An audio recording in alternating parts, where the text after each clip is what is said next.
chicos, muy buenos días. Bienvenidos sean a su clase de Derecho Procesal.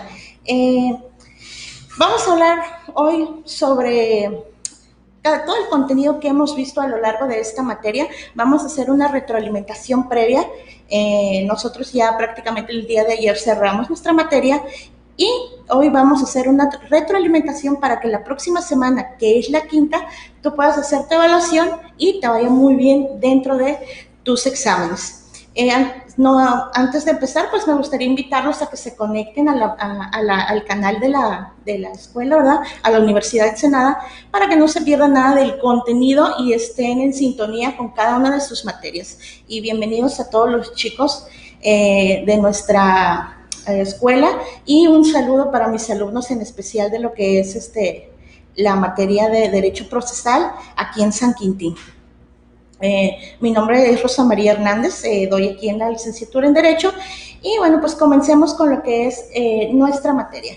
El tema se llama Generalidades del Derecho Procesal. Le he puesto este nombre con la intención de hacer toda una análisis de las 4 unidades que nosotros vimos durante nuestro módulo número 2.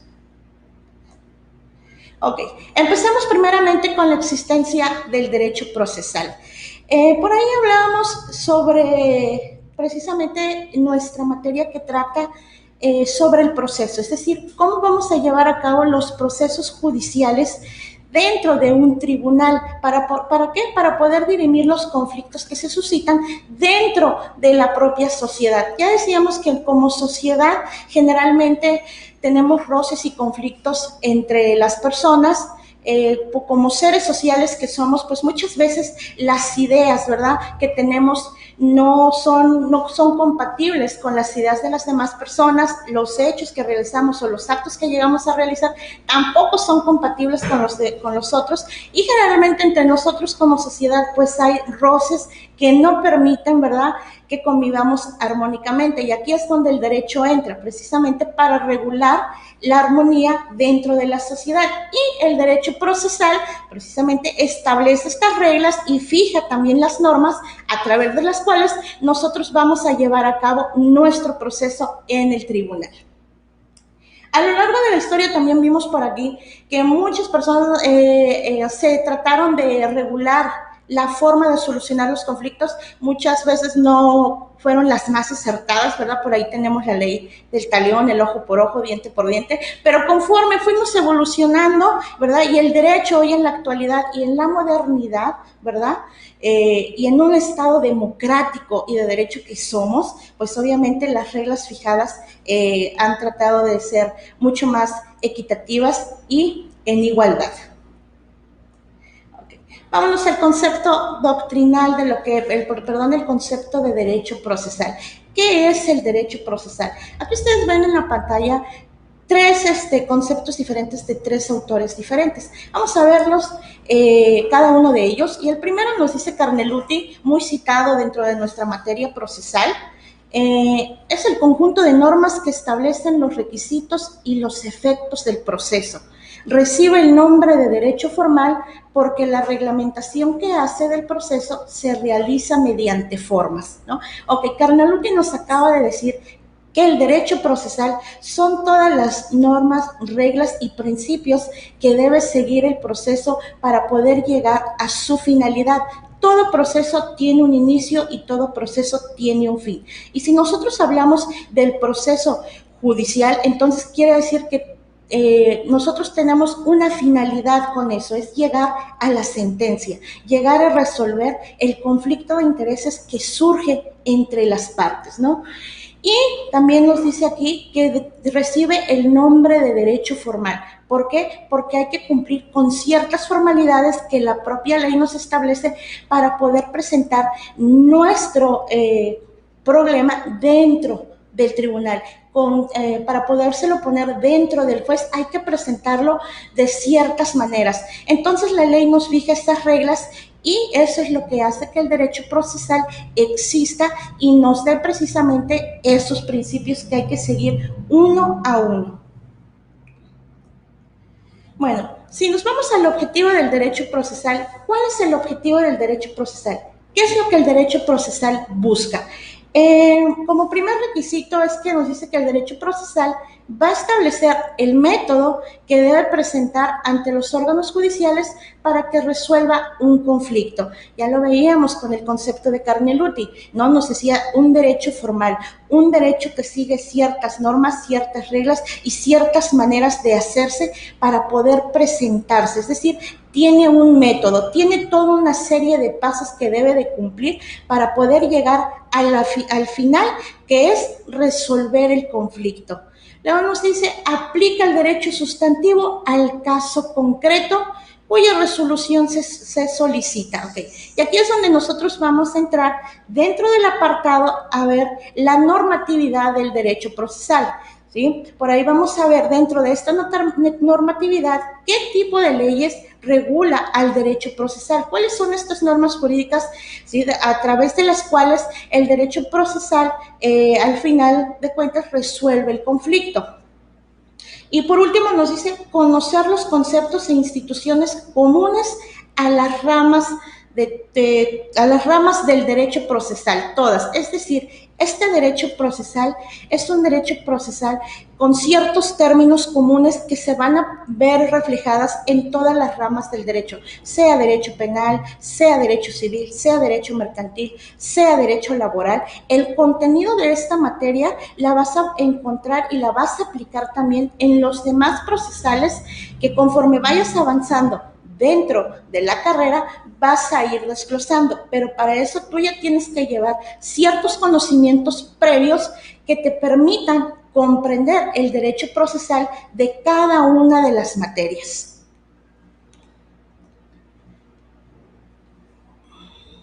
Ok, me pasé. Vámonos a la normatividad del derecho procesal. Al hablar de contenido normativo, ¿qué es esto de normatividad del derecho procesal? Es referirse a todas aquellas normas aplicadas que van a regular tanto el procedimiento, pero que también van a regular la aplicación de la ley, ¿sí? Es decir, ¿qué ley le voy a aplicar a este conflicto que se me ha presentado y qué reglas debe de seguir este conflicto para su tramitación? Entonces, la normatividad del derecho procesal es aquí ver qué leyes regula a la materia. Y en este sentido, vamos a tener que el derecho procesal está regulado por el derecho sustantivo, también llamado derecho material. ¿Qué es el derecho sustantivo o a qué le llamamos nosotros derecho material? El derecho, esta parte del derecho es donde se reflejan las obligaciones, los deberes que como personas estamos obligados a acatar. Igual se prevén las sanciones cuando nosotros vamos en contra de estas obligaciones que el propio derecho nos ha dado para acatarlas.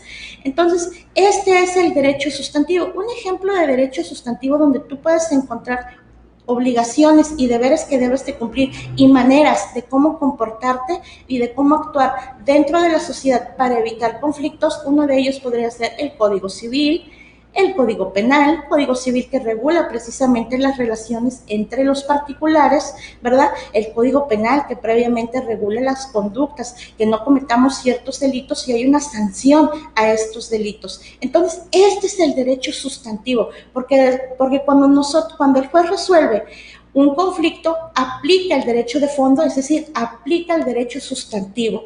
Y por la parte, veníamos diciendo aquí, la tramitación.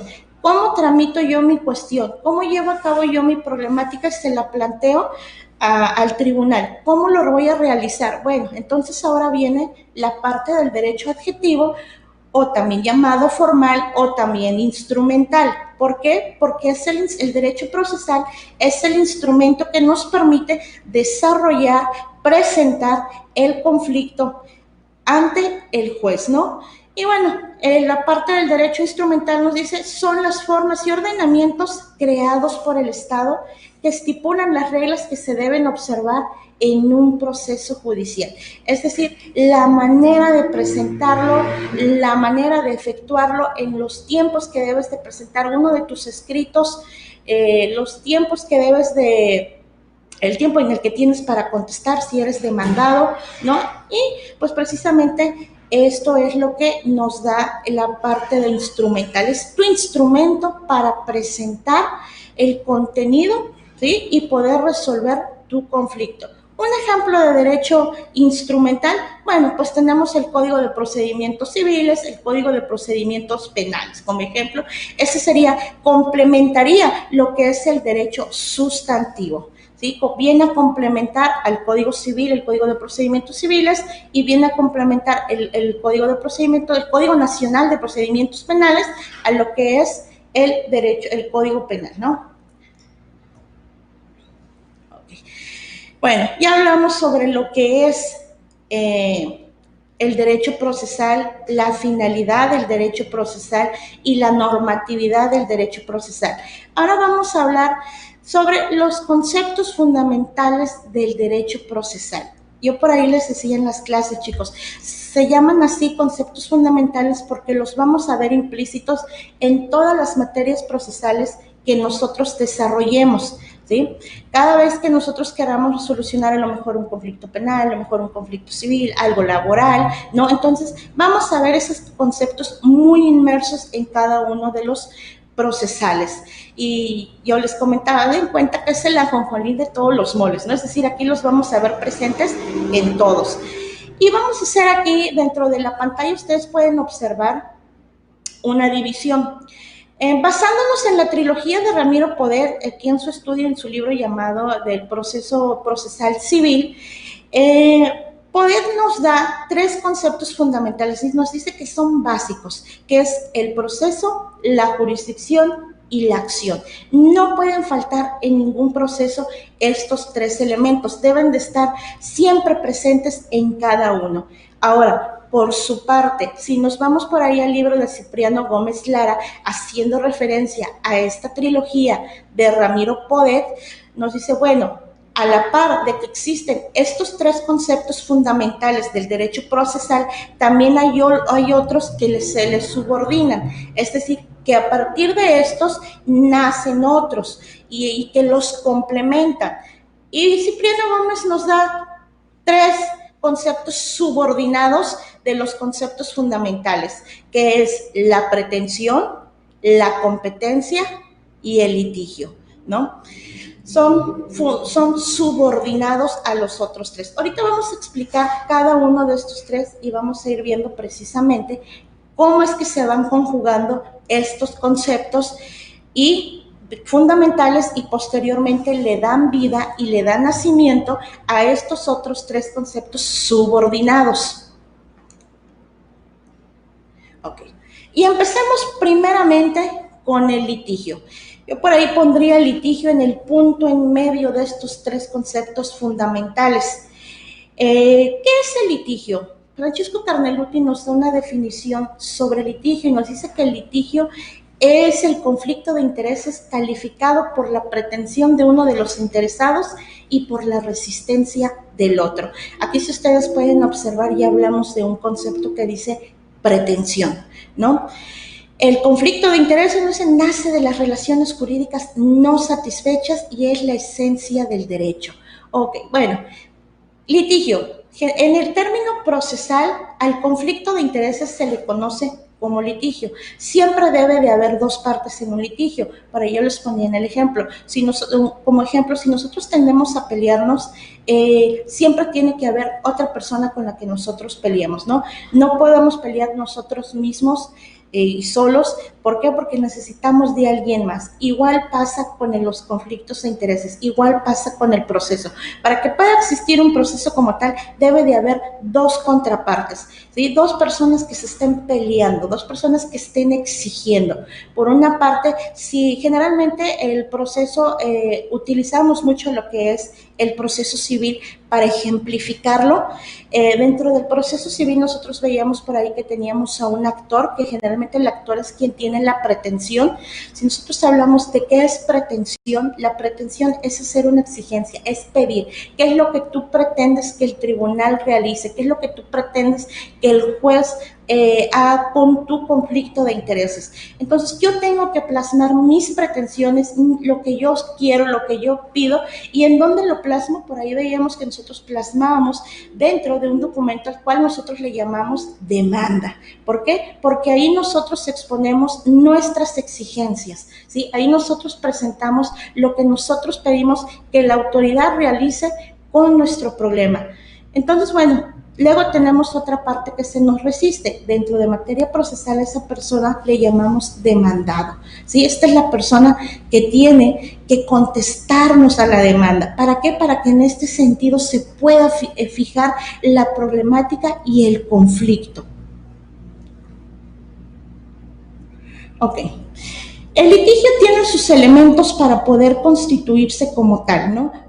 No todos los problemas que surgen dentro de la sociedad pueden calificarse como litigio, ¿verdad? Porque no todos tienen trascendencia jurídica o no todos los problemas al derecho le interesa resolverlos. Entonces, para que este conflicto de intereses como tal sea calificado como litigio, debe de tener 5 elementos que reunir. El primero de ellos nos dice, para que exista un litigio debe de haber como una reglita de 3, si utilizáramos para por ahí solucionar un problema matemático, vamos a hacer precisamente esta frase y este término que yo aquí les he expuesto. Dice, para que exista un litigio debe de haber, es decir, para que se configure, para que pueda darse dos o más partes, ¿sí? Es decir, deben de existir 2 personas que se confronten, 2 personas para podernos pelear, para podernos confrontarnos dentro del tribunal. Aquí es muy importante ver que cuando hablamos de persona, hacemos referencia a los sujetos del derecho, es decir, acuérdense ustedes que el derecho reconoce a 2 personas con capacidad para poder tener consecuencias jurídicas y también derechos, ¿no? Y eso es la persona física y la persona moral. Dentro del proceso, esa también es una función de las personas morales a través de sus representantes legales interponer una demanda, ¿sí? No solo es una función de la persona física. Aquí, de hecho, Favela nos decía también cuando nosotros, en su libro de Procesal Civil, que el concepto de litigio no es único para las personas, sino que aquí también es un derecho que también tienen las personas morales. Entonces debe de haber 2 o más partes, tanto físicas como morales. Luego 2, ¿qué más debe de haber para que el litigio se clasifique como tal? ¿Sí? Luego nos dice que las partes tengan intereses incompatibles o insatisfechos, ¿no? Esa es como otra de las características y es básico. Ya les decía, no todos los conflictos son relevantes para el derecho ni pretende resolverlos, pero cuando estos intereses sean incompatibles y que hayan creado una consecuencia jurídica, ¿sí? Y que estén insatisfechos, entonces en ese momento el conflicto de intereses se va a configurar como un litigio, ¿sí? Es decir, debe de haber hacia ti algo que no satisfazo la otra persona. A lo mejor en algún arrendamiento lo que tú pretendías pues es que te paguen la renta y no lo está haciendo. Claro que ahí ya existe una incompatibilidad, ¿sí? Tú no me estás pagando. Entonces, generalmente, aquí es cuando nos dice, aquí debe ya de estar como calificado, deben de ser incompatibles. 3, que una de las partes tenga la pretensión de subordinar el interés ajeno al propio. Bueno, y aquí ya hablamos otra vez de la pretensión, es decir, que mi derecho prevalezca sobre el tuyo. Lo que yo pretendo es que tú te subordines a mi exigencia, ¿sí? Que cumplas con la obligación a la cual tú te pactaste. Entonces, bueno, por eso nos dice, tenemos que tener la intención de subordinar el interés ajeno al propio. 4, que las contrapartes opongan resistencia a someter su interés a la parte contraria. Yo les decía, en todo conflicto debe de haber 2 personas que peleen, porque si no, no sería conflicto. Entonces, yo como actor le puedo pedir la pretensión, pero él como demandado se tiene que resistir, ¿sí? Me dice, a ver, espérate, yo no voy a cumplir con todo lo que me exiges, yo también me voy a defender, ¿sí? Y eso es lo que nos dice precisamente que el otro también tenga una exigencia, también tienda a defenderse, también tienda a aportar para sus pruebas, para poder defenderse dentro del proceso. Y 4, nos dice que la contraparte, supongo, bueno, eso ya le dimos, perdón, que el interés o conflicto esté tutelado por el derecho y que prevea la norma jurídica una solución. Es lo que yo le decía, no toda la conflictiva social es de interés jurídico. Tu conflicto debe de tener debe prevalecer y debe de existir dentro del derecho, y el propio derecho debe de tener una solución para ese conflicto que tú presentas, porque si no es calificado como tal, pues este conflicto no le interesaría al tribunal resolverlo, ¿sí? Bueno, hablamos de los elementos fundamentales del derecho, hablamos del litigio. ¿Y por qué comenzamos con el litigio? Yo les decía por ahí, el litigio es como el centro a través del cual van a girar todos los demás elementos fundamentales. Ya existe el conflicto, ya está jurídicamente calificado, existen dos partes, uno que tiene una pretensión y el otro que se defiende ante esa pretensión.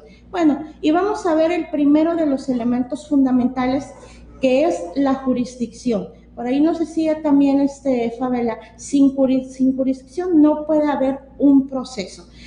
De hecho, el litigio no es calificado como un elemento procesal, Favela, no es que tenga que verse como parte elemental del proceso el litigio. ¿Por qué? Porque el conflicto de intereses puede existir, pero no necesariamente se tiene que resolver por el proceso judicial. Lo podemos resolver por otros medios, que ahorita es donde vamos a entrar, que los conflictos se pueden resolver por otras alternativas diferentes a proceso judicial, ¿no?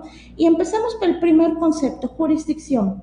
Vamos a entender a la jurisdicción como el poder que el Estado le otorga a cada uno de estos tres poderes que existen dentro de nuestro Estado. La famosa división de poderes. Acuérdense ustedes que nosotros tenemos poder legislativo, el poder ejecutivo y el poder judicial. Cada uno de ellos tiene una función dentro del Estado. A estos tres poderes se les ha otorgado jurisdicción, es decir, el Estado les ha otorgado el poder de actuar. Y si nosotros estamos hablando que queremos resolver un conflicto, pues es el poder precisamente que se le otorga a la autoridad para poderlo resolver, que tenga esa capacidad de poder emitir una sentencia y que esa sentencia se ejecute, se lleve a cabo. Entonces, la jurisdicción es ese poder que tienen los tribunales para poder decidir y para poder ejecutar la sentencia, es decir, que se vuelva de carácter obligatorio, ¿sí? Bueno, luego tenemos otro conceptito fundamental que viene siendo la acción. ¿Qué es la acción? La palabra acción tiene diferentes significados, diferentes acepciones, ¿no?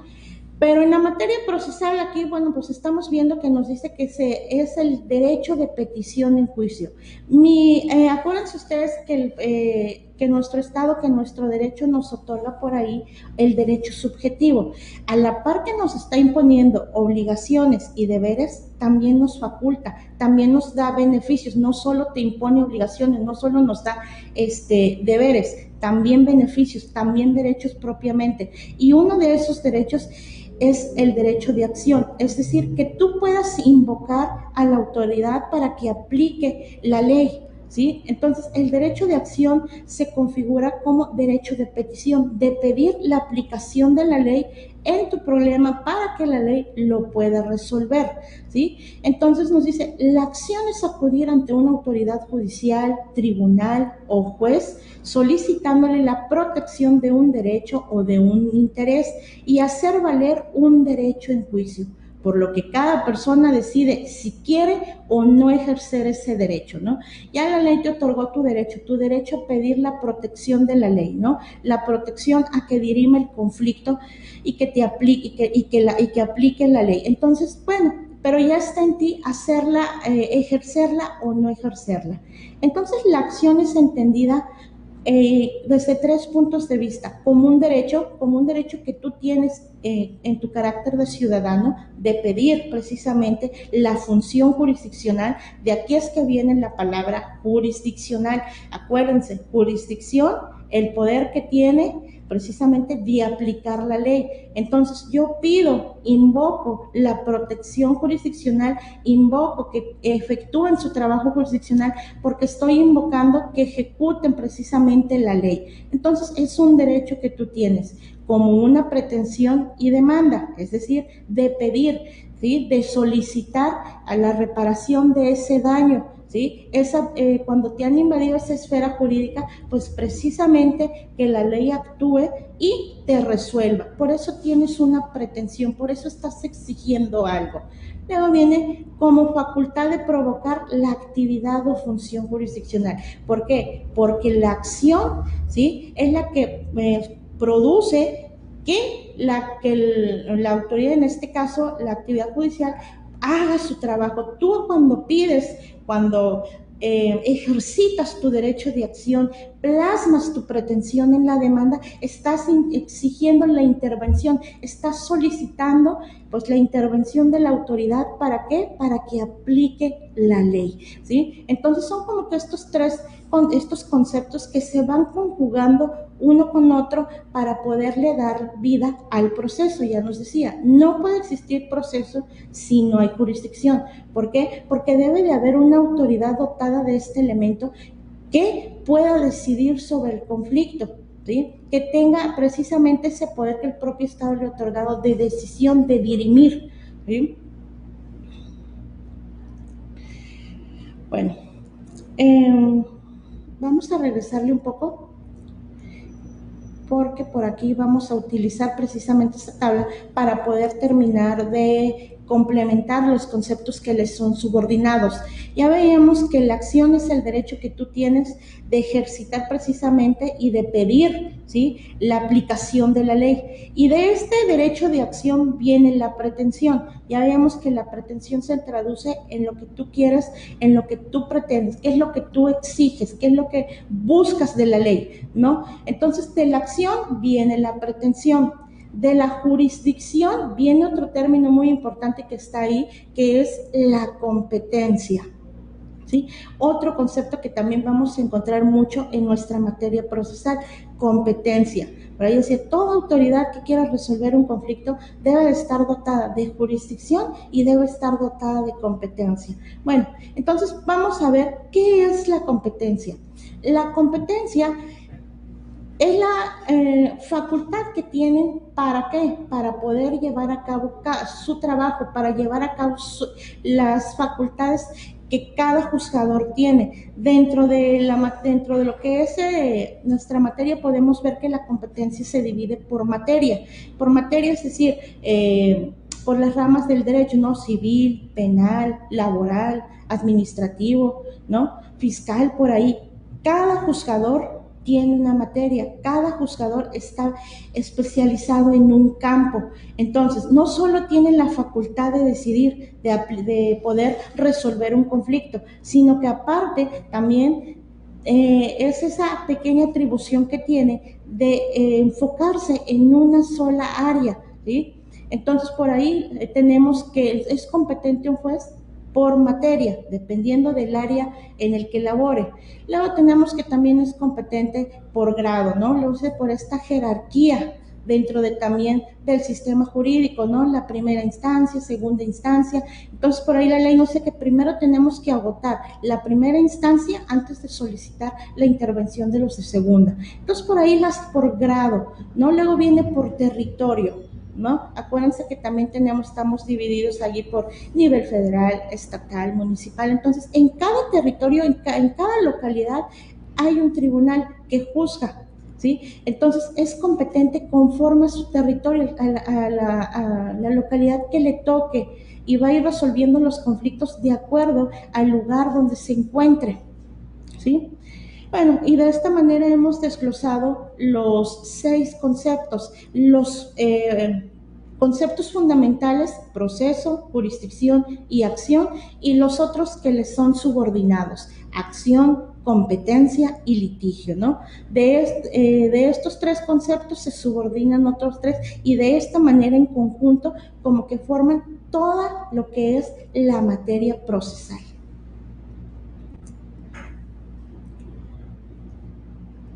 Ok, bueno, sigamos con la forma de solucionar los conflictos. Esto es a lo que veníamos. Por ahí les decía que Favela determinaba que no el litigio, perdón, no es un elemento esencialmente dentro del proceso.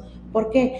Porque decía, es que puede existir el litigio, pero no necesariamente se tiene que resolver por medio de un procedimiento judicial, ¿no? O por medio de un proceso como tal. Hay otras formas de solucionar la conflictiva social y aquí tenemos tres formas de solución: la autotutela, la autocomposición y la heterocomposición. Vamos a empezar con la autotutela.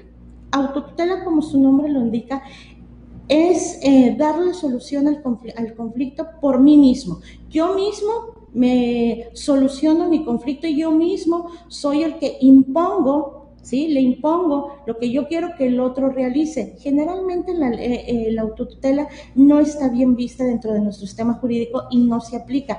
¿Por qué? Porque por ahí previamente el artículo 7 nos dice que nadie debe de hacerse justicia por propia mano, ¿sí? Es decir, tú no puedes darte esas pretensiones a ti misma y exigirle al otro que se subordine a ti. ¿Sí? Para eso existe la ley, para que sea él precisamente quien resuelva la controversia.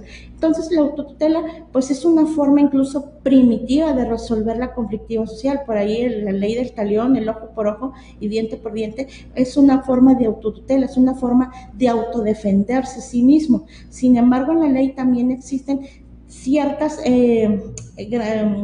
casos en los que te permite, como la legítima defensa, ¿no? Cuando hay por ahí sufres por ahí a lo mejor un daño, algo que te va a hacer daño y que no puedes esperar que la autoridad llegue y necesitas autodefenderte a ti mismo, ¿no? La legítima defensa. También por ahí dice cuando nosotros nos manifestamos contra algo que no nos guste, también es una forma de autotutelarte. ¿Por qué? Porque tú mismo estás exigiendo, te estás manifestando.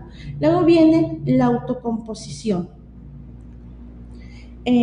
Tenemos aquí dentro de la autocomposición lo que es la autocomposición unilateral o bilateral, ¿no? Dentro de la unilateral, es decir, que es una forma de solucionar los conflictos a partir de ti mismo. Tú mismo solucionas esos conflictos, nace de ti solucionarlos y existen tres maneras de hacerlo: el desistimiento, ¿sí? Lo que es el perdón del ofendido, por ahí que ahora en materia penal los acuerdos reparatorios y el allanamiento.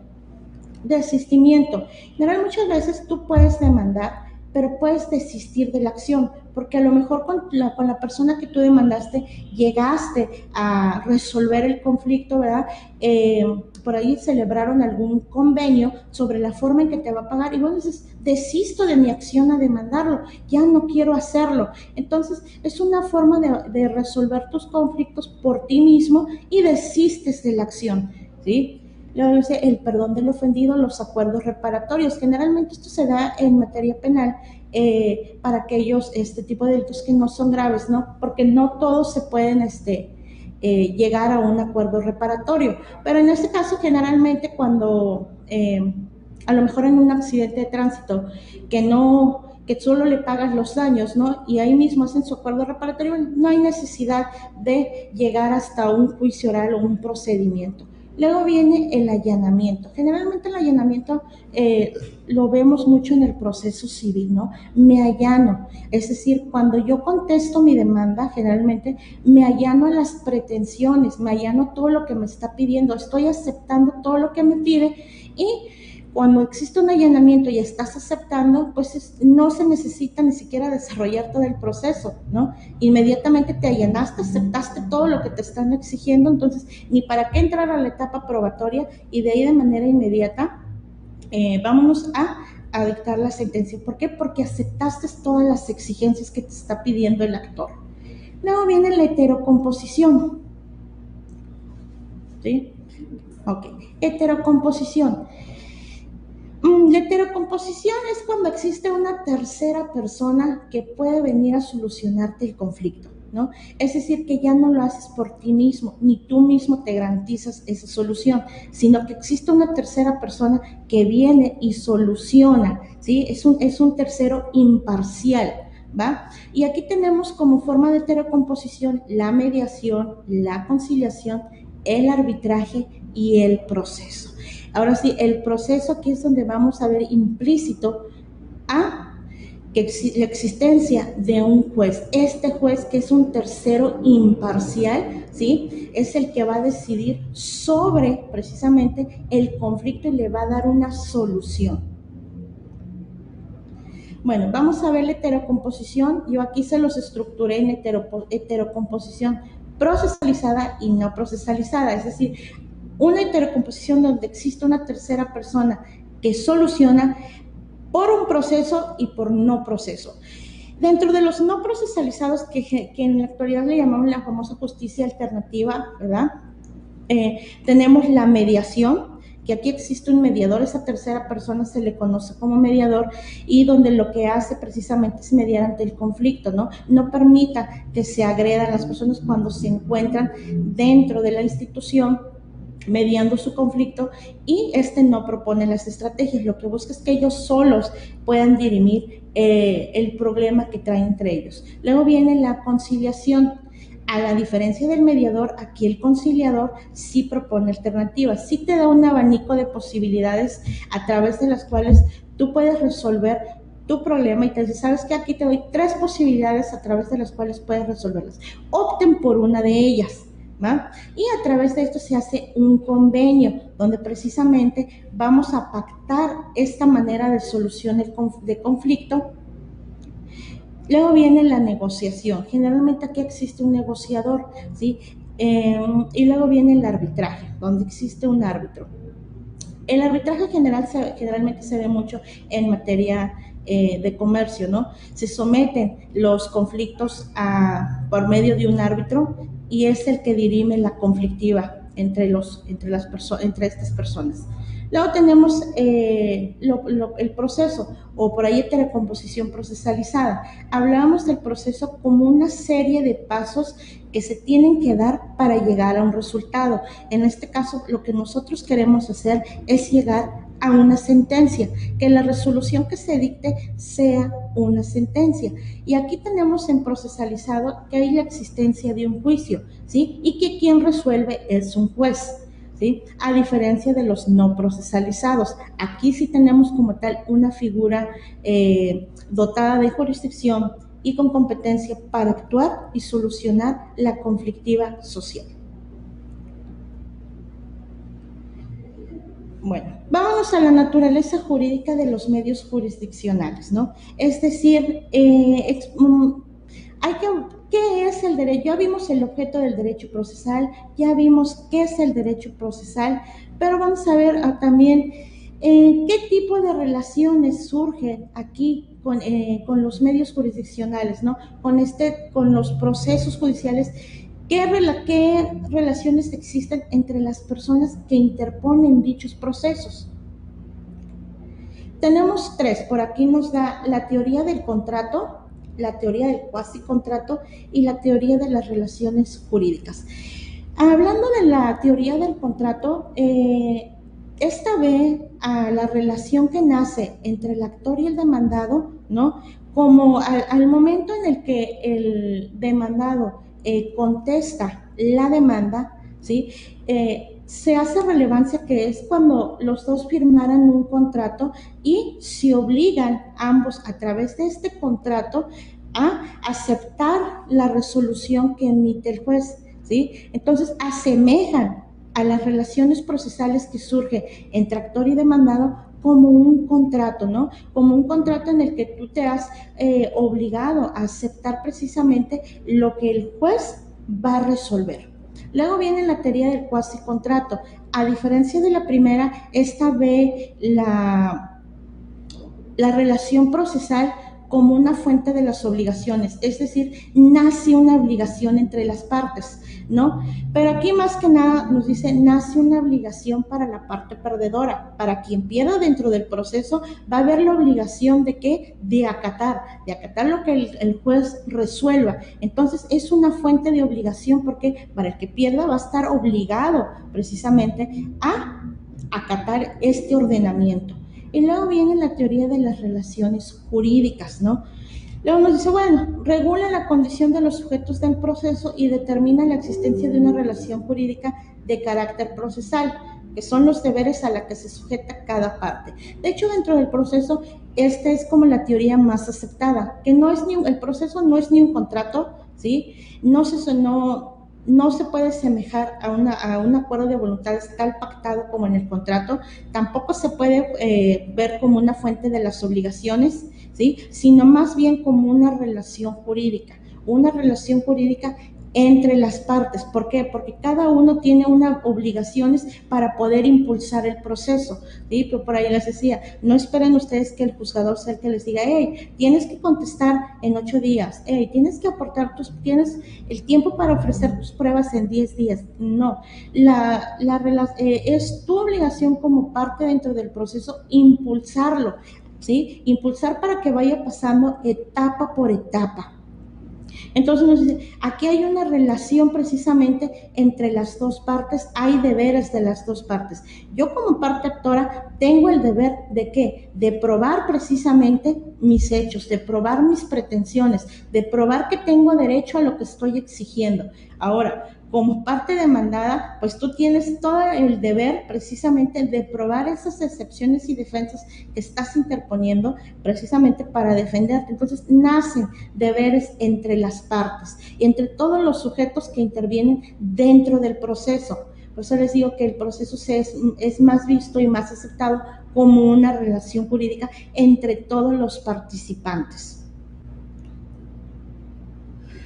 Ok, vamos a hacer esta diferencia entre juicio, proceso y procedimiento. Generalmente dentro de la materia procesal se tiende a confundir lo que es juicio y lo que son los otros dos términos. Se cree que el juicio es lo mismo que el proceso y que el proceso es lo mismo que el juicio y procedimiento igual que proceso. Pero no, vamos a citar a Favela otra vez, que dentro de su estudio de teoría general del proceso, él nos hace una gran diferencia de eso y nos dice, primeramente, proceso, si nos vamos a una definición en su sentido general, ¿qué es el proceso? En sentido general, el proceso es una secuencia ordenada de pasos que se enfoca en lograr un resultado en específico. Recordemos que nosotros en materia procesal lo que estamos buscando es que se emita una sentencia. Ese es el resultado que yo estoy esperando, ¿sí? Entonces, para yo poder llegar a la sentencia, ¿qué necesito hacer? Bueno, pues necesitas abrir cada una de las etapas del proceso y dentro de cada una de las etapas del proceso hay ciertas diligencias que tienes que efectuar. ¿Para qué? Para que el proceso se vaya impulsando, para que el proceso vaya caminando. Entonces, bueno, el proceso es esa secuencia ordenada de etapas que tenemos que abrir desde su inicio hasta llegar a la etapa final, hasta llegar a la sentencia. Bueno, aquí vamos a ver la división del proceso. El proceso se divide en 2 etapas, en instrucción y juicio. Ahorita lo vamos a ver eso en un esquema que tenemos aquí y vamos a explicar precisamente esta parte del proceso. Luego vámonos al procedimiento. A diferencia del proceso, si vemos aquí una definición de Claria Olmedo, nos dice, es la serie de actuaciones o diligencias tramitadas según el orden y la forma prescrito en cada caso por la ley. Ok, procedimiento, si nos vamos a proceso, el proceso solo cuenta con 2 etapas, ¿sí? La etapa de instrucción y la etapa de juicio. Ahora, dentro de la etapa de instrucción hay una serie de subetapas que dependiendo de la materia que tú vayas a utilizar para resolver tu conflicto, son las etapas que va a constar. Si ponemos de ejemplo el proceso civil, pues tenemos la etapa expositiva, tenemos la etapa probatoria, tenemos la etapa de alegatos, ¿no? Entonces, Y por acá tenemos en medio la etapa conciliatoria en un ordinario, ¿no? La etapa conciliatoria. Luego viene la etapa de la resolución, que es no existe la sentencia, y viene la etapa de la etapa impugnativa y la etapa de ejecución, ¿no? Todas esas son sus etapas procesales. Dentro de esas, nos dice por aquí Favela, vamos a dividirlo a todas esas etapas procesales dentro de las etapas que el propio proceso tiene, como es la instrucción y como es el juicio. Y dentro de cada una de estas etapas hay que hacer ciertas diligencias para hacer que el proceso camine, como por ejemplo la redacción de la demanda, ¿no? Ir a oficialía de partes, llevar mi demanda, meterla, ¿verdad? Luego que se me dicte el auto de admisión, ¿sí? Esperar a eso, luego ¿qué más tengo que hacer? Que conteste el demandado. Entonces todas estas pequeñas diligencias, luego hay que ir a emplazar al demandado. Estas pequeñas diligencias que tú tienes que hacer dentro de cada etapa, ¿sí? Es procedimiento. Los pasos para resolverlo es proceso. Okay. Bueno, aquí tenemos un diagrama de flujo y aquí vamos a explicar más para que le entendamos lo que es el proceso. Empecemos con la parte de arriba, tenemos la definición de proceso y nos dice: el proceso es el conjunto de actos que realizan las partes, el juzgador y demás sujetos que intervienen en el mismo, con la finalidad de lograr la solución del litigio por medio de la sentencia y lograr su ejecución. Aquí ya tenemos un concepto mucho más formal, ¿no? Ya no es como esa serie de pasos para llegar a un resultado, ¿no? Que tenemos que efectuar para poder solucionarlo. Ahora sí tenemos un concepto mucho más definido y nos dice que es cada acto que las partes realizan. ¿Qué cosas realizan las partes y los demás que intervienen para poder desarrollarlo? Bueno, la parte actora es la que tiene que presentar la demanda, ¿va? Una vez que la lleva al juzgado, una vez que la mete por ahí oficialía de partes, bueno, tiene tres sentidos: o se la admitan, ¿verdad? O se la desechan o lo previenen. Entonces, si se la admiten, ahora aquí ya viene el trabajo por parte de los que trabajan dentro del tribunal. ¿Qué tienen que hacer, no? Bueno, pues lo primero que tenemos que ir a hacer es emplazar para que el demandado sepa pues, que está demandado, para que venga y se defienda. Entonces, precisamente, cada uno de los que intervenimos en el proceso realizamos ciertos actos, ¿verdad? Que lo que permite que el proceso vaya fluyendo etapa por etapa. En la parte de abajo tenemos, todo proceso tiene un principio y tiene un fin, ¿no? Y lo que les decía, la etapa en realidad consta de dos etapas procesales. La etapa de instrucción. ¿Qué es la etapa de instrucción? La etapa de instrucción, Favela nos la resume y nos la dice precisamente como su nombre dice, instruir. Hay que aportarle al juzgador todos los elementos para que pueda decidir y resolver la conflictiva social. Entonces, dentro de la etapa de instrucción, ¿sí? Dentro de la etapa de instrucción, citando al proceso civil, va a entrar la etapa expositiva, que es donde tú presentas tu demanda, donde tú expones tus pretensiones. Va a entrar la etapa probatoria, donde precisamente tú presentas las pruebas a través de las cuales vas a resolver el conflicto, y va a entrar hasta la etapa de alegatos, ¿no? Donde precisamente una vez desahogada todas las pruebas, dentro de la etapa de alegatos, lo que tú vas a hacer es hacer un resumen precisamente de todo lo que pasó durante tu proceso. Yo generalmente, para poder ser más entendible la etapa de alegatos, le digo a los muchachos, es la etapa donde tú vas a argumentar el por qué el juzgador debería fallar a tu favor, resumiendo precisamente las pruebas que presentaste y las pruebas que presentó el demandado también. Entonces, bueno, hasta aquí le has aportado la información al juzgador, le has dicho tu pretensión, le has aportado tus pruebas con las que probaste las pretensiones que tú tenías y le has aportado tus alegatos. Hasta aquí le acabas de proporcionar todos los conocimientos al juzgador. ¿Para qué? Para que se pueda abrir la segunda etapa del proceso, que es el juicio. ¿Y qué es el juicio? Pues es la acción de juzgar. ¿Y quién efectúa la segunda etapa del proceso? La efectúa el juez. ¿Por qué? Porque ya con todo lo que tú le diste a conocer en tu etapa de instrucción, se va a llevar toda la información, ¿sí? Y va a entrar a estudiar y va a resolverte, ¿sí? Con todo lo que tú le aportaste en esta etapa y al final te va a citar ¿para qué? Para que tú escuches cuál es la sentencia, ¿sí? Para decirte a qué resolución llegó. Entonces, estas son las dos etapas del proceso. Dentro de la etapa de instrucción, que ya les comentaba, dependiendo la materia que tú necesites resolver, sea penal, sea civil, sea laboral, sea mercantil, van a ser las etapas procesales.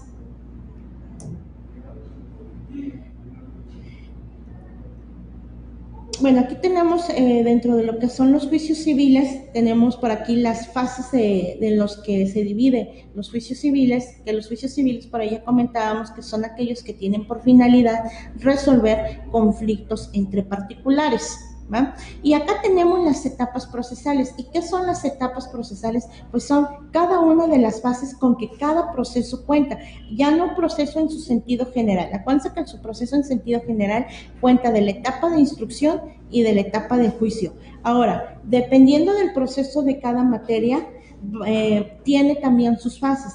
Por ejemplo, en la materia civil, las fases del proceso civil como tal son estas 7, la fase expositiva, ¿sí? Donde tú expones tu pretensión en la demanda, la fase conciliatoria, ¿verdad? La fase probatoria, la fase conclusiva, donde presentas alegatos, la fase resolutoria, la fase impugnativa y la fase ejecutiva. Y luego por acá decíamos, pero ¿qué pasa si muchas veces yo no tengo mi documento base de la acción? Acuérdense que por ello les comentaba, con toda demanda deben ir anexadas y deben de ir agregadas a los documentos bases de la acción. Como lo dice, son los cimientos donde yo estoy demostrando que tengo esa pretensión, que tengo ese derecho de exigir, como por ejemplo un contrato, ¿no?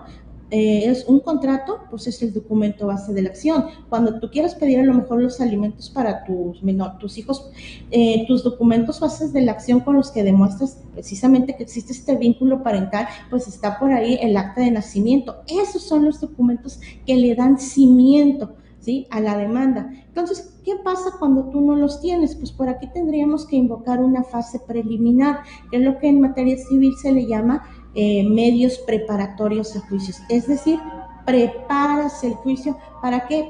Para poder obtener ese documento base de la acción y que ahora sí tú puedas redactar la demanda dentro de tu fase expositiva y tengas los cimientos de la demanda, ¿va? Entonces, bueno, pues estas son las fases. Si nosotros nos vamos aquí a un esquema que tenemos, antes de entrar a esto, no está el esquema, ¿no? Para poderlo ver, dentro del esquema, ¿cuál sería la etapa de instrucción? Bueno, dentro de este mismo esquema, la etapa de instrucción del proceso sería la fase expositiva, la fase probatoria y la fase conclusiva. ¿Por qué? Porque aquí es donde tú le estás aportando al juzgador los medios necesarios para ir a tomar su decisión. ¿Cuál sería la etapa de juicio? Pues la etapa de juicio sería la fase conclusiva, porque en esta etapa es donde él va a decidir, ¿sí? La fase resolutoria, porque aquí es donde pues él va a tomar la decisión estudiando todos aquellos medios que tú le aportaste en la etapa de instrucción. ¿Sí? Para poder, hablábamos aquí de partes, de actor, de demandado, pues vamos a hacer bien hincapié en quiénes son los sujetos del proceso, es decir, quiénes están participando dentro del proceso. Toda persona participa. Entonces, por aquí dentro de esta obra llamada proceso, ¿quiénes son los actores principales, no? Y dentro de los actores principales del proceso, pues tenemos al actor en materia civil, tenemos al demandado, ¿sí? Tenemos a la autoridad que resuelve, y aquí podríamos decir autoridad con jurisdicción y competencia. Jurisdicción para poder decidir sobre el conflicto. Y tenemos a las terceras personas. ¿Y quiénes son terceras personas del proceso? Son testigos, peritos, ¿no? Todos ellos en su conjunto participan dentro del proceso. Y esta es la famosa tríada del proceso. Tanto actor como demandado le vamos a llamar las partes del proceso, ¿no? Son los que intervienen, son los que participan de manera directa. El actor, quien tiene una pretensión y quien ha ejercido su derecho de acción, quien ha solicitado precisamente la intervención de la autoridad para que sea la autoridad quien resuelva estas pretensiones. ¿Y cómo resuelve? Precisamente emitiendo una sentencia. Y el demandado, a su vez, que también es parte, ¿qué es lo que hace el demandado? El demandado se defiende, invoca sus defensas y excepciones. ¿Contra qué? Contra las pretensiones del actor. Y las terceras personas que me van a servir para precisamente probar mi pretensión o mis defensas, pues van a ser los testigos, porque por ahí ya vemos qué tipo de pruebas podemos invocar precisamente para solucionar. Pues sabemos que tenemos como prueba una confesional, una testimonial, una inspección judicial, una pericial, ¿no? Entonces, estos terceras personas me van a ayudar a mí a probar mi dicho y le van a aportar los conocimientos a la autoridad. ¿Para qué? Para que resuelva, para que pueda emitir su sentencia.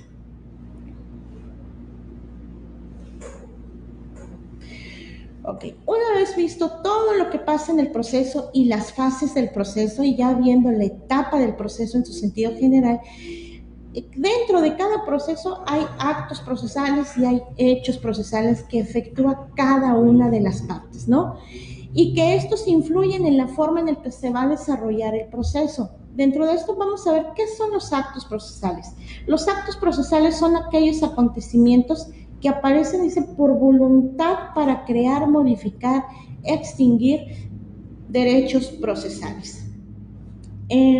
Estos actos procesales que nacen de la voluntad humana, que influyen en el proceso, la presentación de la demanda es un acto procesal, ese derecho de petición, porque a través de ese derecho de petición acabas tú de accionar, acabas tú de pedir la intervención de la autoridad.